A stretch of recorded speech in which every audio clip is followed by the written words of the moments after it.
दोस्तों, कैसे हो आप सब। आशा करता हूँ आप सब मस्त होंगे। आज की हमारी कहानी है भाभी देवर की। बहुत ही अच्छी कहानी है। कहानी को पूरी जरूर सुनिएगा। आइए कहानी को शुरू करते हैं। इसके पहले विशाल कभी किसी महिला के इतने नज़दीक नहीं आया था जितना पिछले कुछ दिनों के दौरान कविता के करीब आ गया था। आखिर एक दिन उसने कविता के सामने अपना प्यार जता ही दिया। उम्मीद के मुताबिक कविता गुस्सा नहीं हुई तो नए जमाने और माहौल में बड़े हुए विशाल को समझ आ गया कि दांव खाली नहीं गया है।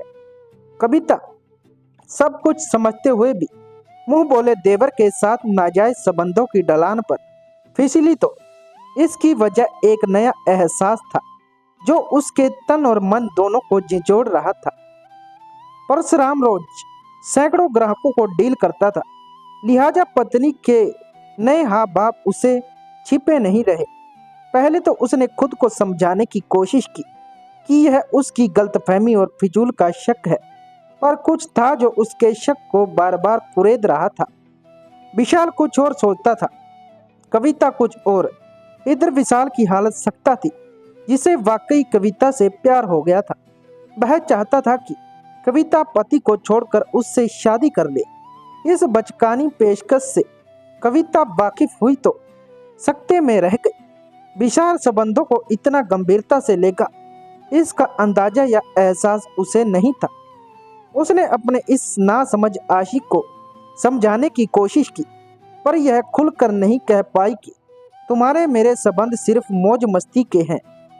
एक दो बच्चों की माँ और किसी की जिम्मेदार पत्नी सुख और संतुष्टि के लिए शारीरिक संबंध तो बना सकती है, पर उम्र में 11 साल छोटे प्रेमी से शादी नहीं कर सकती। विशाल कविता पर पति की तरह हक जमाने लगा था। उसे दुनियादारी से ताल्लुक रखने वाली बातों से कोई मतलब नहीं था। उसने कविता को एक तरह से चेतावनी दे दी थी कि या तो वह उससे शादी कर ले, नहीं तो ठीक नहीं होगा। जबकि कविता अपने आप को चक्रव्यूह से घिरा पा रही थी, जिससे बाहर निकलने का एकलौता रास्ता उसे अपने उस पति में दिखा जिसके साथ वह बेवफाई कर चुकी थी। परशुराम को शक हुआ या खुद कविता ने उससे अपनी तरफ से विशाल के बारे में कुछ शिकायत की, यह तो अब राज ही रहेगा। लेकिन परशुराम ने सख्ती से विशाल के अपने घर आने पर पाबंदी लगा दी। इससे विशाल तिलमिला उठा। परशुराम उसे अब रिश्ते का पड़ोस वाला बड़ा भाई नहीं बल्कि दुश्मन नजर आने लगा था। कविता ने अपनी चाल तो चल दी, लेकिन विशाल की मजबूत गिरफ्त वह भूल नहीं पा रही थी। लिहाजा अब वह दूसरी गलती छोरी छिपे विशाल से मिलने और फोन पर लंबी लंबी बातें करने तथा उससे फिर से संबंध बनाने की कोशिश कर रही थी। काश कविता अपनी इच्छाओं पर अंकुश लगा लेती। एक पुरानी कहावत है कि चोरी के आम छांट कर नहीं खाया जाते। कविता की मंशा यह रहती थी कि विशाल उसे रोंदने के बाद चला जाए, और विशाल था कि उसके साथ रोमांटिक बातें करता रहता।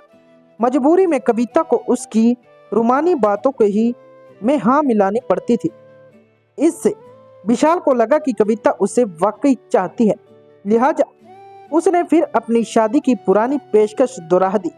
दोनों कुछ तय कर पाते इसके पहले ही परशुराम ने दोनों को आपत्तिजनक अवस्था में देख लिया था। 6 जनवरी को भी विशाल और कविता घर के पीछे के खेत में मिल रहे थे। तभी परशुराम और उसका भाई दिलीप वहां आ गए और विशाल की पिटाई कर दी। दोनों उसे थाने भी ले गए, जहां विशाल की बेइज्जती हुई।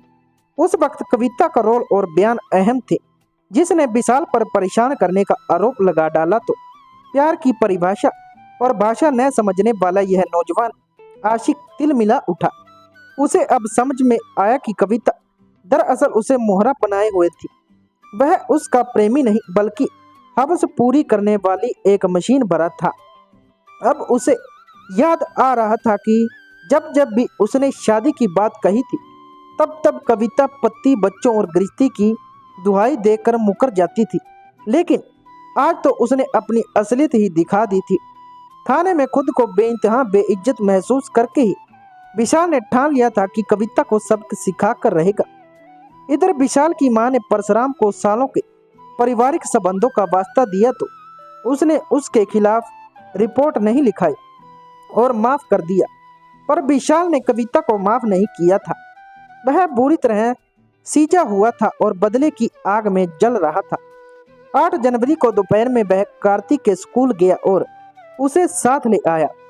कार्तिक के मना करने की कोई वजह नहीं थी, क्योंकि उस मासूम को तो मालूम ही नहीं था कि क्या क्या हो चुका है। विशाल का निशाना बना मासूम कार्तिक को स्कूल से वह 200 मीटर की दूरी पर कृष्णा कॉम्प्लेक्स में ले गया। उस वक्त दुकान के मालिक सचिन श्रीवास्तव किसी जरूरी काम से गए हुए थे। विशाल के सिर पर इस तरह वह शिपन सवार था कि उस बच्चे की मासूमियत पर कोई तरस नहीं आया। उसके दिलो दिमाग में तो कविता की बेवफाई और 2 दिन पहले थाने में किया गया उसका दोगलापन घूम रहे थे। इसी जुनून में उसने अपने जूते का फीता खोला और उससे ही कार्तिक का गला घोंट दिया। नन्ही सी जान फड़फड़ा कर शांत हो गई। अब समस्या उसकी लाश को ठिकाने लगाने की थी। सचिन के आने के पहले जरूरी था कि यह काम कर दिया जाए। लिहाजा उसने कार्तिक की लाश को ऑफिस में पड़ी पार्सल की पुरानी बोरी में ठूसा और उसे घसीटता हुआ ऑफिस से बाहर ले आया। लाश भरी बोरी को उसने सामान की तरह मोटरसाइकिल पर बांधा और मुबारकपुर टोल नाके से कुछ दूर फेंक आया। यह सारा नजारा कॉम्प्लेक्स में लगे सीसीटीवी कैमरों में कैद हो गया था। पकड़े जाने के बाद विशाल ने कुछ छिपाया नहीं। जब थाने में उसका सामना कविता से हुआ तो वह बड़े खूंखार और सर्द लहजे में बोला, तूने मुझे अपने इश्क में फंसाकर बर्बाद कर दिया। इस पर कविता ने कोई जवाब नहीं दिया, बल्कि सिर झुकाए रोती रही, शायद अपनी हरकत और जान से प्यारे बेटे की हत्या पर, जिसकी जिम्मेदार वह भी थी। शुरुआत में गुनाह से अनजान बनते रहे विशाल ने पुलिस को यह भी बताया कि कविता कई बार उसके साथ सीहोर घूमने गई थी और कई दफा खुद फोन कर उसे प्यार करने यानी शारीरिक संबंध बनाने के लिए बुलाती थी। विशाल अब जेल में है और उसे सख्त सजा मिलनी तय है, पर जुर्म की इस वारदात में कविता की भूमिका भी अहम है। ऐसे नाजायज संबंधों पर बारीकी से सोचने की जरूरत है कि औरत को भी अभियुक्त क्यों न माना और ना बनाया जाए। यह ठीक है कि उसका प्रत्यक्ष संबंध अपराध से नहीं, पर कहीं ना कहीं अपराधी को उकसाने की वजह तो वह भी है।